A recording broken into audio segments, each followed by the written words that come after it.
Sa harap ng United Nations, muling pinanindigan ng Pilipinas ang soberanya nito sa Baho de Masinloc laban sa paulit-ulit na pangaharas ng China. Ayon kay Special Assistant to the President Antonio Lagdameo, dapat respetuhin ng China ang arbitral ruling na pumapabor sa Pilipinas na inilabas pa noong 2016. Narito ang balita ni Rovic Manuel.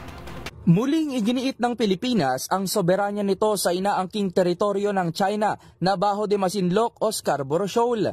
Ito ang matapang na pahayag ni Permanent Representative of the Philippines to the United Nations Ambassador Antonio Lagdameo kahapon sa ginanap na General Assembly Debate on Oceans and the Law of the Sea sa UN.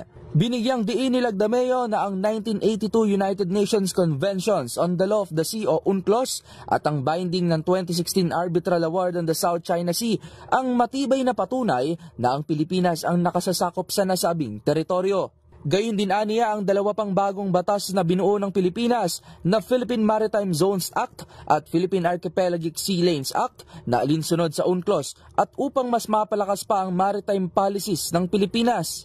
Kabilang pa sa tinukoy ni Lagdameo sa UN ay ang patuloy na pangaharas ng China sa mga barko ng Pilipinas at sa patuloy nitong pag-angkin sa teritoryong sakop ng ating bansa. Patunay lamang daw ito ng patuloy na pag-violate ng China sa UNCLOS at pambabaliwala nito sa rule-based international order. Sa uli, muli namang ipinahayag ni Lagdameo ang commitment ng Pilipinas sa diplomasya at ang paggamit ng mapayapang paraan para sa ating karapatan sa pinag-aagawang teritoryo.